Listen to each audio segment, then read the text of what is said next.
Hey guys, I'm Megan Barker. Welcome to Jammin' and Jammies. We are sitting down with some of our favorite songwriters and industry leaders. We're going to find out how they got where they are and maybe learn some valuable insight along the way. You can watch the interviews online or tune into the podcast. Check out jamminandjammies.com for all the details. Today, we are sitting down with Bobby Tomberlin. He's an artist and a noted songwriter here in Nashville with cuts by artists like Diamond Rio, Blake Shelton, Faith Hill, Willie Nelson, Barbara Streisand, and the list goes on and on and on. He's also CMA, ACM, and Grammy nominated. My goodness. Okay, we have a lot of ground to cover. Let's welcome him. Bobby, how are you doing? I'm doing good. How are you doing, Megan? It's been too long. It's been a long time. It's so good to see you, my friend. Thank you for taking the time to be here. Oh, it's great. What a wonderful way to spend a Monday afternoon.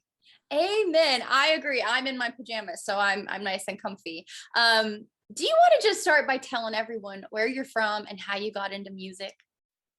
I really don't know how I got into music. I mean, it was all in me actually from the beginning. When I got here, I saw a little picture of me when I was less than 1 year old that someone sent me.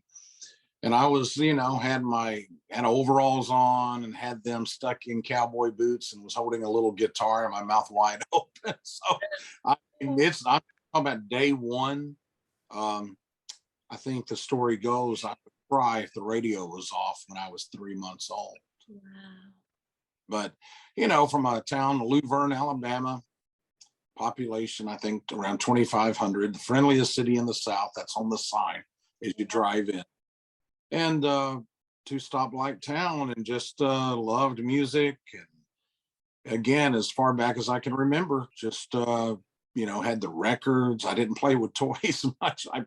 I had records that I would carry around with me all the time. I mean, I had cousins who would say, "Get me the Merle Haggard record." And at like 3 years old, I would go pick up a certain Merle Haggard record or Glenn Campbell record or Hank Williams record. But anyway, I've told this story many times. Had a make-believe radio station in my little bedroom at home and would do weather forecasts and read the news and do commercials. And at age 11 began, being the afternoon and weekend disc jockey at my hometown radio station. And, interviewed a lot of artists, probably over 100 interviews, everyone from people like Waylon Jennings to the group Alabama, Bobby Bear. I mean, just from that time period, just anyone who would talk to me. And I skipped college and ended up in Muscle Shoals, Alabama for a couple of years. I was roommates with Mike McGuire, the group Shenandoah, right when they were beginning to kick off their career. Wow. And songwriting mentor, he was my other roommate, Billy Henderson, who had written at that time already several hit songs. So boy, did I had some good teachers. And then Mel Tillis, heard some songs that I had been writing with a guy by the name of Jim Martin. And he signed me up and off to Nashville I went, and I've been here ever since. Unbelievable. Okay, first of all, I got to know, are there tapes of the interviews that you did when you were 11 years old? Absolutely. I have a lot of the cassette tapes, and I need to get them transferred. I actually found a box of them not long ago that I thought had been lost. And in that box was like Dave Co, Bobby Bear, Bill Anderson, and old country singers like Webb Pierce. And I don't mean old, but I mean from the era of the 50s, Webb Pierce, and I mean, Earl Scruggs, and just Ray Price. And I was like, man, I'm so glad to have these. Wow. I would love to hear some of those interviews sometime. So I hope you'll share them with us. When you got signed, you went to Nashville. How long was it until you started having success? Was it pretty quickly? I've told this in many interviews too. Mel Tillis gave me my first publishing deal, $100 a week. Then I went to Kroger grocery store and worked for another $100 a week. And, just started writing like all the time. And I ended up with my first cut. I think it was a couple of years after getting here. Well, I had one before, not on a major label, But the first major cut was by an artist, Billy Dean. Yeah. He was just hot as could be at the time. And I just couldn't believe it. I mean, the lady who pitched the song to him called me at Kroger that night, and I couldn't even do my job. I was so excited. I got to hear the rough version of the song the next day, and I thought, oh, I'm on my way. And the record company president at that time of Capitol Records, Jimmy Bowen, for some reason, he axed that record. Oh. And I didn't make it. And, you know, I'd gone back home and told everyone, oh, I got my first cut. And, you know, then everyone says, well, when's it coming out? You know, oh, well, it wasn't on, your song wasn't on the record. So, you know, that was a big old lesson to learn. And then I had 2 or 3 others right after that didn't make projects. Oh. And then Linda Davis, bless her heart, she recorded a song that Stephen and I wrote. And it was actually a single for her, a song called Love Didn't Do It, He Did. And she would sing it in the middle of the Reba concerts after they would sing Does He Love You? And anyway, that was really the beginning, you know, first radio success. Unbelievable. Now, when you say that you signed your first deal, was that with Curb? And you've been with Curb for 25 years. Yeah, Mel Tillis. No, I actually signed a publishing deal with Mel. Oh, gotcha. Okay. Yeah. Yeah. And it was such a special time. You know, we're talking 1990. And, you know, people like Glenn Campbell would come in unannounced, some of Mel's friends. And I can remember at that publishing company, you know, we're talking an independent company owned by, you know, a country artist, where now you have so many major, you know, corporations that own the publishing companies. At that time, I remember Shania Twain literally coming over with Nora Wilson, listening for her first record before she ever met Mutt Lange. I remember Martina McBride coming in, and she cut a couple of songs from that company. It wasn't my songs, but I remember her bringing a thank you note to the song pluggers after the record was released. I remember Pam Tillis, you know, her first album on Arista with Maybe It Was Memphis. I remember her coming in, bringing a little cassette recording of that. Oh. I don't know. It's funny. I'm sharing some stuff I've never even talked about. It just hit me at this little publishing company. Winona, her first solo record. I remember Tony Brown walking her in to the office building and listening for that first solo record. Just any great memories. And in that building, Mel Tillis, it was a 2-story building, and he rented offices out. Yeah. So George and Nancy Holmes had an office there. That's really Nancy. George he wasn't sitting at he would sit in the lobby though and complain like, I'm ready to go home. I want gun smoke. But you know, let me think. Who else was the accountant for Alan Jackson and Brooks and Dunn? So Alan and Brooks and Dunn were always in that. And then a booking agent by the name of Joe Taylor, who booked Porter Wagoner, Little Jimmy Dickens, Connie Smith. So in that building, you could walk in and see all at one time. There's George Jones, maybe one of Brooks and Dunn, Little Jimmy, Porter Wagoner.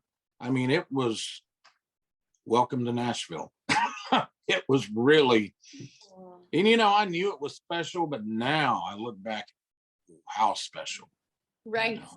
Right. I cannot even imagine, honestly.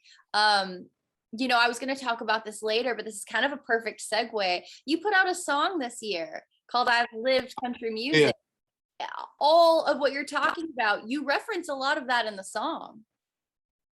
I really do. I need to have 10 songs. Yeah. Yeah. Because I've been blessed. You know, as I've told also in other interviews, it's nothing I've chased other than writing songs, but I've really been blessed to be in some very special, you know, moments and situations and getting to know some of my heroes. And yeah, I'm really proud of that song. Like you said, it's called I've Lived Country Music. And when I wrote it, you know, I thought, well, I'm definitely not going to pitch this. It's my story. And then I was in Muscle Shoals, Alabama back in June, and just happened to just walk into Wishbone Studios to see my old buddy Billy Lawson down there. In the studio, people like Roy Orbison and Godspeed Kershaw, Hank Jr. cut Family Tradition, The Temptations cut there. Mac McAnally started there as a songwriter, and he recorded his first records there. And I walked in there, and it felt like going back to 1979. the equipment updated, but the Right. vibe was there. And I'm like, okay, I have just the song that I need to record here. And and it was like full circle, going back to the place really where I started as far as songwriting. Yeah. Yeah. Well, what inspired you to release this song? It's been a few years since you put any music out as an artist, which by the way, is that something that you're constantly thinking about, being an artist, or just being a songwriter Oh, come first? songwriting is number one for me. I mean, I never came here thinking about being an artist. Yeah. I just kind of fell into that. Because listen, when I came here, there was no places for songwriters to perform other than the Bluebird Cafe or maybe Douglas Corner. Sure. And songwriters didn't get paid to sing their songs. Right. And now, it's another world. And it's beautiful. I mean, you have so many songwriter festivals, so many gigs now, theaters where they bring in just the writers. But it goes a little further than that for me because again, with I call it rich history, and getting to work with a lot of these icons that aren't around anymore, I incorporate that into my show. I tell some of these stories. I sing songs, recorded by maybe Hank Sr. or Merle Haggard. They're not here to sing them anymore. So I mix it up. And it's something I've really enjoyed. And I think it's kind of cool that I didn't come here wanting to do that. Yeah. But songs like this, I mean, again, no one else is going to record these. And I've been blessed to develop a fan base, which is kind of bizarre to even say because that was so far from my mind. Right. It's happened, and it's happened in a very natural way. I mean, when I did the CMT show, The Singing Bee, I was part of that cast. That's kind of what started me doing shows and started me recording, because fans of that show on CMT asking for product, and the next thing you know, I'm doing shows, and it seems like it just gets better and better every year. And it's really cool to mix it up. I love going in, writing songs, writing for other people, and then it's fun to get out there and sing them and just look at the faces and see what really works and what songs people connect with. Yeah, it's a whole other world now. People love to hear the stories behind the songs they love. They do. Thank God, because that's basically all of Jammin' and Jammies is. So thank you. But Yeah, thank you for having a podcast too, you know and what? for spotlighting so many songwriters as you have. I mean, I've met people like Ryan Larkin. One of the first times I heard him perform was at one of your shows, and he's a great friend of mine now. He's wonderful. We need to get him on here. Hey, side note, I'm gonna have to get Ryan on the phone. But yeah, you keep doing this. You keep making amazing points that I was gonna get to later, but I want to touch on it now. You mentioned The Singing Bee. You've done a whole lot of TV and film stuff. Is that something that you were after, or it just kind of happened? I feel almost bad shaking my head and saying no, but that just happened very naturally too. I mean, like The Singing Bee, in case people don't remember the show or never saw the show, it was really a game show hosted by Melissa Peterman, who co-starred in the Reba TV show, and she's baby daddy, and I think she has a brand new show, but she was the host. And the shows were filmed. We had 5 seasons, and they were filmed in Los Angeles.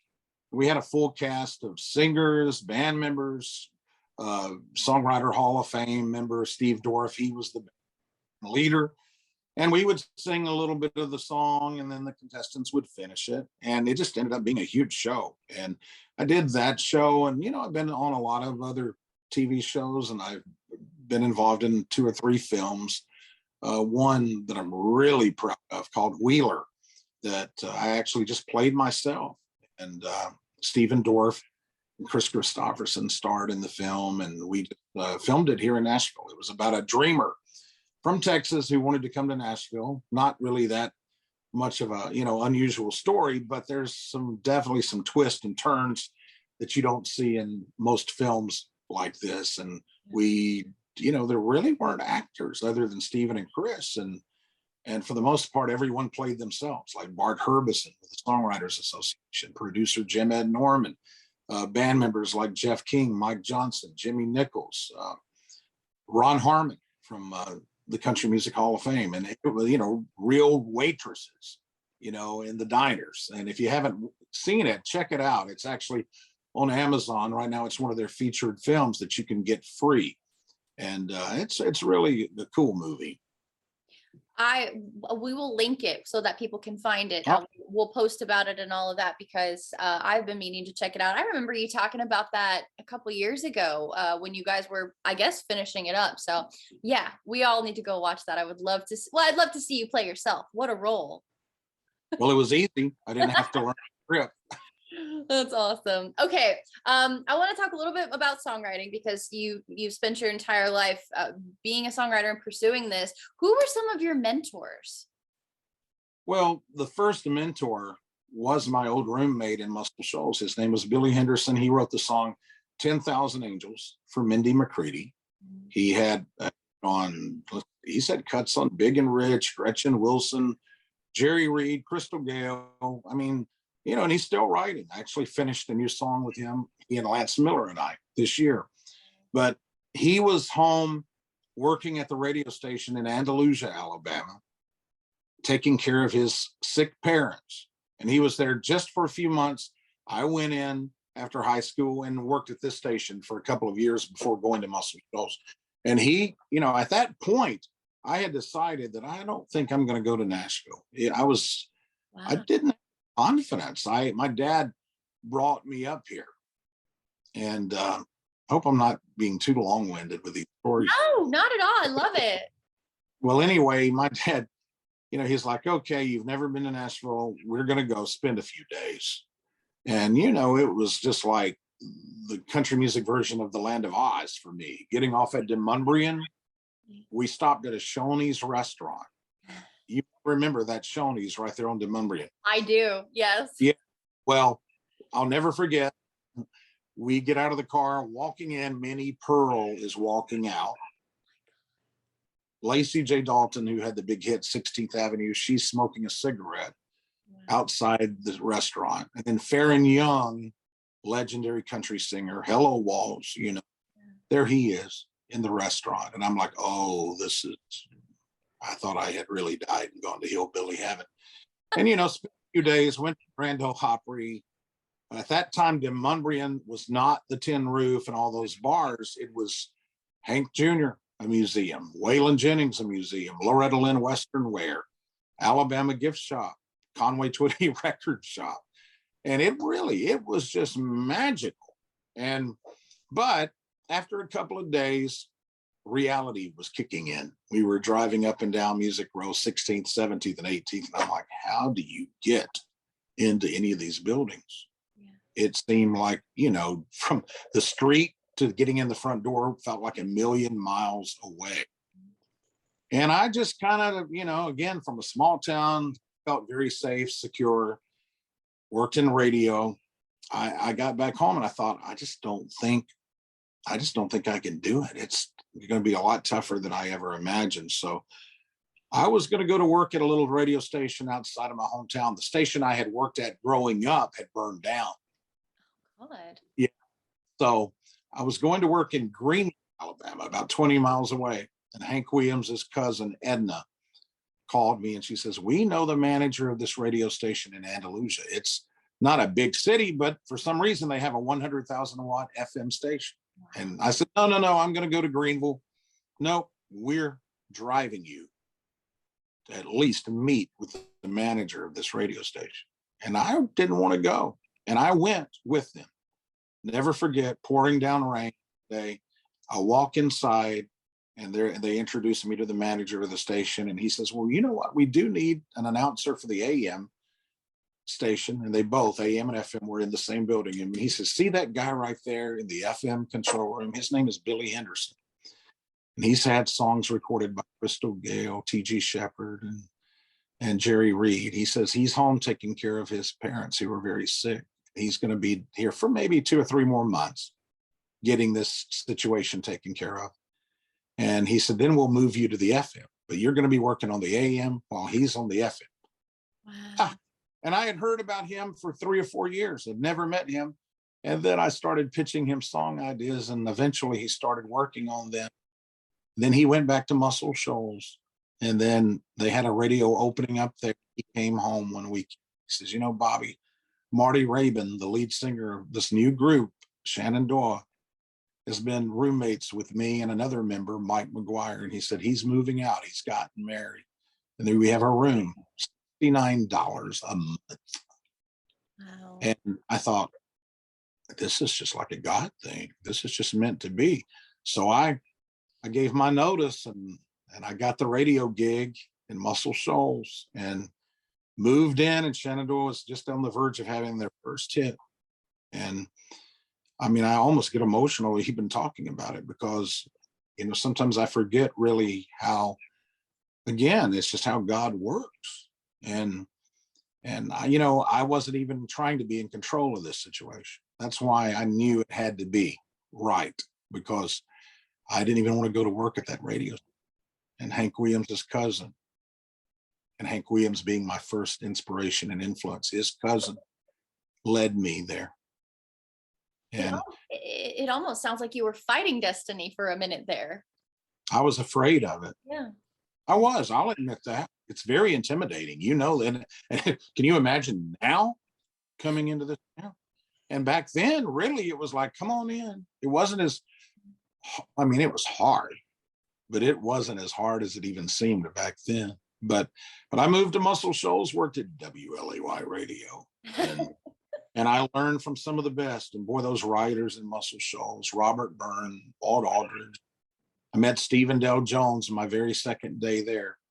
Wow. And he and I ended up writing One More Day for Diamond Rio. I met Mark Narmore, who wrote What I Love About Sunday for Craig Morgan. Yeah. I met Mark in my first day there, and we ended up, you know, becoming just great friends and have had success together. And then this guy, Jim Martin, you probably know Jim, tall guy here in town. I guarantee you know him. I know of him, yes. Okay. Talented guys, had cuts on a lot of big acts, but he was going to school down there, and he and I started writing songs. And he says, I'm going to Nashville. And I said, why do you want to leave Muscle Shoals? And he ended up having an internship with Mel Tillis, and Mel liked a lot of the songs he was writing and that he and I had written. Yeah. And I came up for a demo session, and Mel asked if I wanted a publishing deal. And I'm like, what do you mean? I didn't even know you could get a deal unless you'd already had a big hit. Yeah. And $100 a week. And I did ask him, I said, how about 150? And he stuttered, you know, Mel stuttered, famous for that. He was like, well, they only gave me $50 when I came here. I thought, yeah, like 50 years ago. But I didn't argue. I gladly took it, and I went and got me a Kroger job, and I was happy to be in Music City. And it was hard times, and I didn't even know it. I didn't even realize how hard it was looking back, trying to live off $200 a week in a city like Nashville, even then. But I'm just so blessed. I mean, I don't know any other way to say it. I mean, it hasn't been easy. Now, don't get me wrong. I mean, people may watch this and think at that point life has been just a roller coaster of wonderful times. And it would take a couple of more podcasts to talk about the hard. Oh, I understand, my friend. And maybe we'll do that. We'll have to probably get some whiskey or something involved to do that, though. Oh, gosh. Yeah, no, actually, we won't talk about, I don't want to depress people, but no, everybody has that. That's part of it. That's life. Right. But, you know, it's funny, on social media, people tend to see your post. Right. They think, oh, he or she just made. That's not the truth. I mean, like this past year, you know, it's been a hard year. I lost my mom, you know, and my dad, she and my dad were married 68 years. And for him to try to, you know, rebuild and keep it together after 68 years, and they had a house fire in the midst of that. And again, I'm not trying to be doom and gloom. I'm saying somehow, well, through God, I just survived it. My dad's hanging in. He just turned 88 today. Wow. But it's a tough year, you know, just like everybody's had a tough year. I mean, I don't know anyone who hasn't had, you know, it hasn't. But anyway. Well, I really appreciate you sharing all that with us. And my heart goes out to you. Losing a parent is the worst. But I mean, you're just such a gifted storyteller that I could ask you questions and talk with you all day. It does sound like you've been blessed. Nobody is blessed without having hard times, though, you know. And it sounds like you've had some wonderful people in your life. It sounds like your dad kind of gave you a kick in the butt to go to Nashville and at least give it a try, you know. Yeah. And Yeah. Edna, I mean, you've had wonderful people pushing you. He didn't have to take me. And, you know, and my mom, bless her heart, you know, when I was a kid, I would get off, you know, I was out of school at around 3 o'clock, and she would pick me up and drive me to the radio station. And, you know, at that time, 11, 12, 13, 14, you had to have someone, an adult there on the premises until you were, I think, 16. So if the management wasn't there, if some of the office workers weren't there, she would have to be there sitting in the lobby. So I look back on that, and, you know, thinking about her getting up at 4:30 on a Saturday morning and Goodness. taking me to sign on the radio station in the free, you know, when it would get cold in the winter. Yeah. Time. I mean, that's just amazing. And I've always appreciated it. Boy, but boy, do I appreciate it now more than ever. Yeah. And but no, it is just a crazy ride. Everybody has a story, and all of them are really, they're different. And I look back, I think about the Grand Ole Opry, you know, when I worked at Kroger. I think when I would get off work on Saturday evening, buying an Opry ticket for $5. We're talking the 90s. We're not talking the 50s. Yeah. And I was a kid, but I would go out there, and now I look back on it, and it was like looking at a museum with live entertainment, with Roy Acuff, little Jimmy Dickens, and Minnie Pearl, and all of these greats. But, you know, it's funny. I knew all about, when I met, knew all about your dad. I wasn't his friend. I mean, I didn't get to know him well, but I met him. And in radio, I played, you know, his big old Ronnie Millsap hit, "The Girl Who Waits on Tables." And I remember a Lion Jukebox that Hank Williams Jr. recorded. I remember hearing that before it was released. And That just so blows my mind. you get it. You were raised. It's in you, you know. I do. I get it. I feel like people ask how you get into music, and I always say it got into me. Yeah. Well, that's the way because I really didn't come from a musical family. I did have a couple of wonderful uncles who knew chords on the guitar, but even before they showed me, it was already just, I was ate up with it. And all they had to do was show me an E chord, a D chord, a G chord off. Man, I was going back to my home in Luverne, Alabama, sitting, playing with Hank Williams, and my bucket's got a hole in it. I remember the first time I could play all the way through with a Hank Williams record, I ran in the house. I'm like, oh my gosh, I can play. My bucket's got a hole in it. That's amazing. Yeah. Oh. Sitting in my room, you know, putting on Waylon Jennings records or Willie or Hank Jr. And I'd pretend I was in a studio. And when it came time for the lead, I in my mind, I was like, okay, I have to play the lead part. Right. I have to do it correctly. I learned how to play. That's how I learned how to play guitar. Wow. This is amazing. I'm loving all these little stories that you're sharing. You caught me on a day really talking where I'm just, and that's every day for me. So I'm always down to talk, but we were just talking about your mentors. Is it important for you I know that you have become a mentor to a lot of people in Nashville. Is that something, you're very humble, but you know, is that something that's important to you to kind of pass the torch and share what you've learned? absolutely. When I see, you know, true writing talent or singing talent, oh, I love to encourage. Are you kidding? That means so much, because I remember some of those first songs that I wrote with the guy I mentioned, Billy Henderson. He would say things like, boy, I could hear Kenny Rogers do this, or I could hear George Strait. Just him saying that. Yeah. Just him saying that did wonders for me. It increased my dreaming. It increased my confidence, my belief. And I mean, I don't want to hype anyone. I'm not into that. I'm into being honest. And he was too. Sure. Because he quickly tell me when an idea wasn't good in his eyes, you know. Right. But you've got to do that. But like people like Ryan Larkin, you know, when I wrote with him for the first time, I knew he had a special gift. Right. And it, you know, I've met people at some of these seminars, you know, like I've been involved in 5 songwriting jobs at the Hank Williams Museum in Montgomery. And I keep, you know, it's not one of those deals where I'm like, okay, I meet you one time and I don't want to hear from you. I keep up with them, and I love to hear, what they're doing, and I love to encourage them, and that's a big deal to me. And you never know where you're going to meet the next, Yeah. great writer or great singer, and it's so funny how I was talking about Hank Williams' cousin helping me. And in the past 3 years, I've really worked a lot with Hank Jr.'s son, Sam Williams, and that's been a lot of been fun. And when I met him and when I first heard him, I'm like, oh man, it's it's natural. You got it. You're natural born, obviously.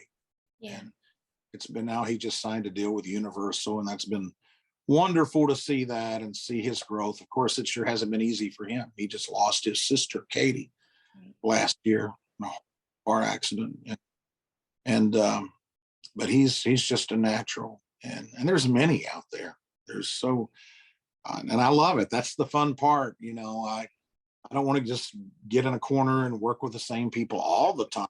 I want to mix it up and work with new talent, younger talent. I mean, I always laugh and tell people I write songs with Mason Ramsey, 2 or 3 with him, and he's like what, young teens Right. to the artists and writers in their 80s. So and Bill Anderson's a big inspiration to me. He's been having hit songs and writing and performing since the late 50s. And he's as hungry today as he's ever been. He and Jim Martin demoed a new song, and I was just on the phone with him a few minutes ago. He's excited, like a new kid in town, and that's what I strive to be, is to be like Bill. Unbelievable. Well, what do you look for in a new co-writer when you're meeting someone, and maybe it's someone young at these conferences, or maybe it's someone older? I mean, what do you look for in a co-writer? It all boils down to something that moves me, Sure. whether it's the voice, whether it's the song. I mean, I guess really it boils down to just a great song, seeing even a piece of a song that's close. Right. And just I mean, I have a good radar, and I should. I mean, my whole life listening to great songs, but and I'm not saying I always write them. Believe me, I don't. But no, just something that moves me. I know that's a very simple answer, but Music is simple, yeah. Yeah. Well, you've accomplished so much. What haven't you done? What's a goal of yours? What's something you'd still like to do? What's next? What are you working on? Wow, that is a great question. And I should just be able to just throw an answer out just like that. But I guess I'd like to have some more hit songs. I mean, I've been really blessed. I want to be like a Bill Anderson. And it's not even about money, it's not about fame, but just being able to continue to do what I love. Right. I mean, like Bill, after his first hit with Ray Price in 1959, having a song of the year, Yeah. 2000s with Whiskey Lullaby or Give It Away on George Strait. I just really continue to do that and give and inspire. And again, it's not all about me. I want to be able to take those gifts and the success and but encourage others. That's the greatest gift. I mean, I'm finally at a point where I realized just giving my, again, encouragement, going to sing and make somebody happy. Like somebody approached me yesterday to go sing at a nursing home for this guy's mother, who I know and haven't seen her in a while, but he said, you know what that would mean, just to show up with a guitar. And I mean, I want to do things like that. I want to continue to do things like that and try to make people smile and encourage people. There's so much darkness in the world, and we've all experienced it. I do. I mean, and there's days, like as a songwriter, it's like, oh, will I ever get another song recorded? And then like a miracle, the phone rings. Or like the Lacey J. Dalton 16th Avenue song, like a miracle, some words roll off someone's tongue. And then for a while you go in style on 16th Avenue. No greater truth has ever been written than that. You will start hearing from people you haven't heard from in years. Oh, how's my buddy doing? Oh my goodness. Okay, well, on that topic, it is so hard to be in the music industry. You know, a lot of our followers want to be songwriters. A lot of them are artists. A lot of them want to be in the industry, A&R. They want to own their own label, publishing company. It doesn't matter what you want to do in Nashville. It's hard. You know, it's hard to get in. It's hard to stay in. What advice do you have, if any, to just keep the faith? I mean, you've had, I'm sure, some better years than others. How do you keep Yeah, going when you think the phone isn't going to ring? How do you keep the faith? I do pray a lot, and I just try to, you know, rely on my faith. All I've got. That's all any of us have, really. We have to have it. And especially to be in a business where there is no guarantee. I look back at it now and think, oh my gosh, I came here. It's not like, okay, in 4 years, you're definitely going to get a #1 record or even a song recorded. And I don't know. Yeah, faith. That's the only thing I can say. And I mean, even during a pandemic, I was, it was an interesting year for his songs recorded. I had some of the most bizarre songs that were recorded during that pandemic period, which I guess we're still in, but like the Willie Nelson Barbra Streisand duet, never saw that coming. Unbelievable. Then Jeannie Seely got a record deal with Curb. It's pretty bizarre at her age, and I don't want to like focus on that, but she'll be the first to tell you they're not signing people at her age to record deals. And for her to have a chance to put a new record out, and she recorded a song that the great Dottie West had started in the 60s, and Steve Wariner and I finished it. And she and Steve, yeah, she and Steve recorded that. And then I ended up with a bluegrass hit with Rhonda Vincent, that Jeannie and Aaron Enderlin and I. And then what else? There was something else, a song in the Texas part with the guy from The Voice, Sundance Head. So it's been kind of like all over the map. And I'm grateful. I mean, I'm just very grateful, but it's not the predictable, if you know what I mean. Yeah. Well, I think just you listing all of the things that happened to you within a year is enough motivation for people to hang in there, because you just don't know. And I do feel like in the music industry, more than any other industry, you spend a lot of years planting seeds, and then it might take a long time, but then they might all start growing together. You just don't know. That's very true. Yeah. So Very true. And you know, another thing I always tell people: be a good hang.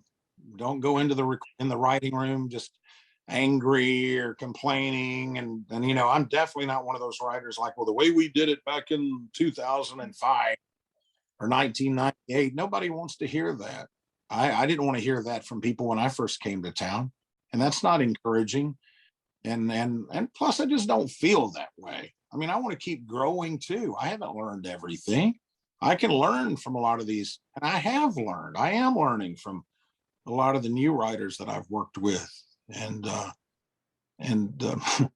yeah, just be a good hang. That's huge. You know, you got to have some talent for sure, but be make it an enjoyable experience. yeah. Don't throw the pencil. I guess I don't, but people don't write with pencils anymore.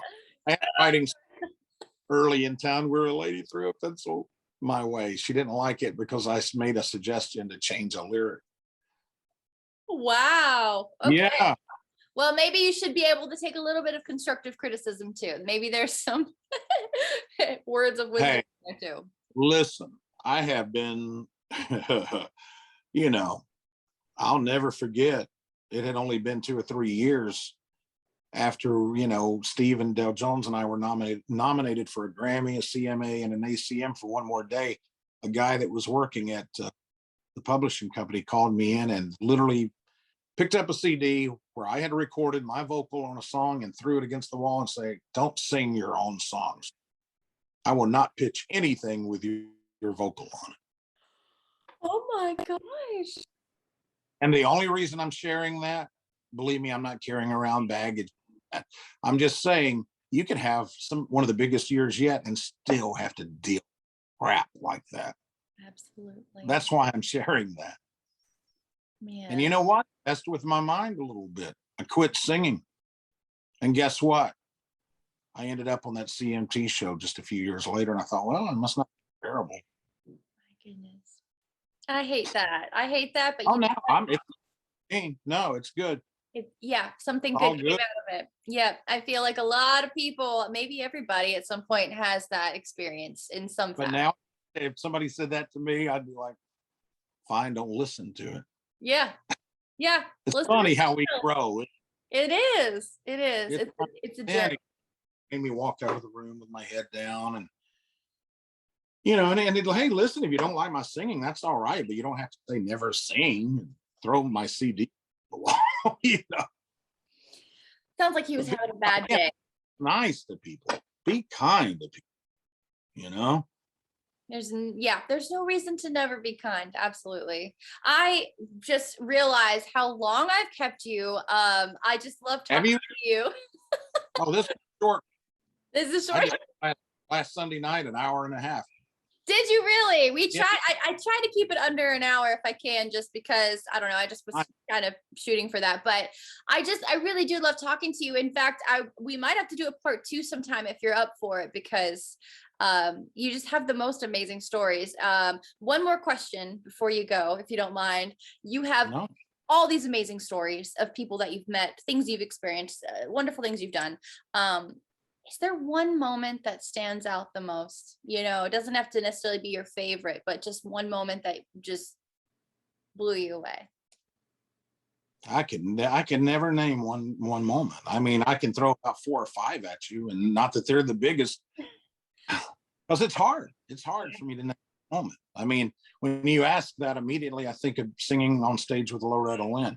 Yeah. I think of going to an event when I was like in my teens, and there's Hank Williams Jr., Johnny Cash, June Carter, Waylon Jennings, and Dickie Betts of the Allman Brothers in one room, Jesse Coulter, and I'm like, oh my gosh.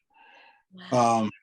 I think of Chris Christopherson when we filmed the movie Wheeler, and Stephen Dorff and I went to his house and actually played the movie when it was finished for him, and getting to experience that evening with Chris Christopherson. I mean, those things, and I'm not mentioning anything, where I've written or anything I've done. It's actually just being in the midst of these great artists that influenced me. That might be the highlight for me. I mean, other than just friendships. I mean, it's been huge getting to have moments, and these people are kind.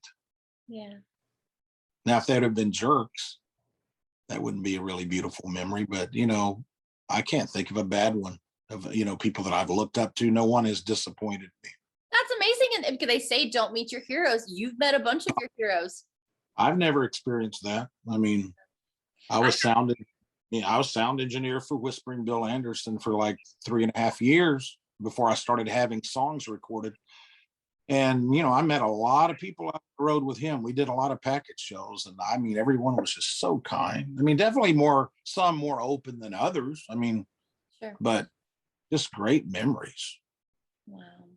I have this theory that you really don't rise to that kind of level, like icon level, without just being a really wonderful, thoughtful person.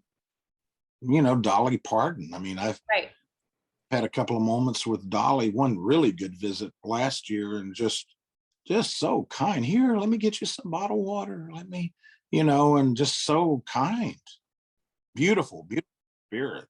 And oh God, I could just go on and on. Well, I hope you're writing a book, but Everyone says that, and I haven't started yet, but I probably should. I should, write these memories down. I mean, because I really have some special one of a kind memories. Phil Everly, the Everly brothers, and again, I met these people. Most of these people, it wasn't like I was out trying to get a friendship with them. Like, I met Phil very random at a CMA award show. He had just moved to Columbia, Tennessee, and his neighbor was someone from my hometown, and she spoke to me and then introduced us, and he's like, come down and let's write a song. I mean, it was very organic, very natural. yeah, that's how it should be. That's amazing. Well, I hope you start writing a book.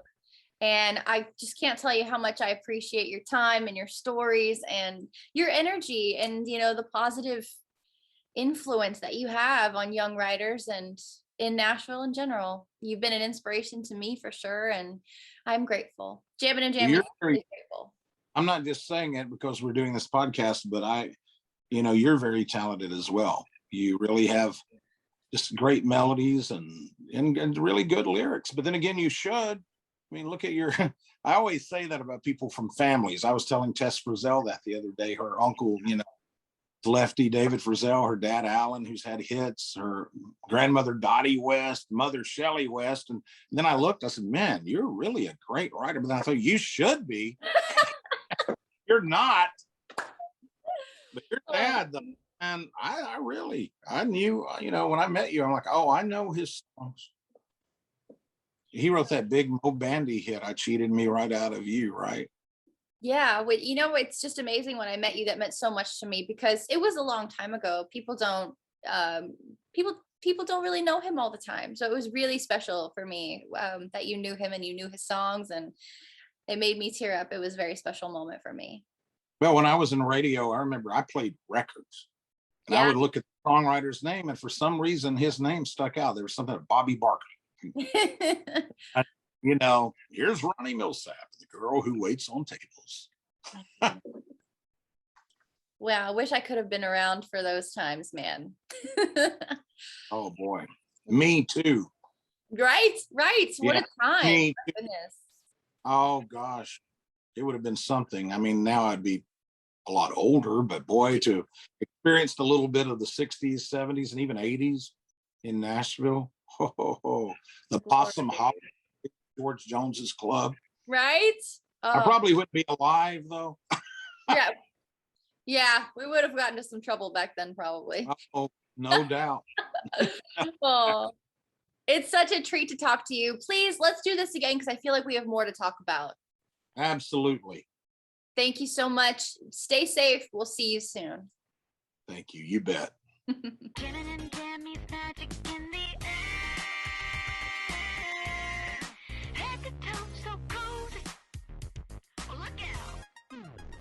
Pop, it's showtime. Showtime. Guess who's back again? Oh, they don't know. Oh, they don't know. I bet they know as soon as we walk in. Wearing fuzzy things, candy rings, ain't PJ looking so fly. Don't look too hard, you might hurt yourself. We look too damn good to deny. At Frisky Frog. Oh, snap. I'm a dangerous girl with some footies on my feeties. Keep up. So many awesome hits around us, and we're gonna keep them coming. Keep up. Come on down to the frog and we'll get you Jammie juice and come on. Riders only. Put your candy rings up to the moon. What y'all trying to do? What y'all trying to do? Jammie and Jammie's magic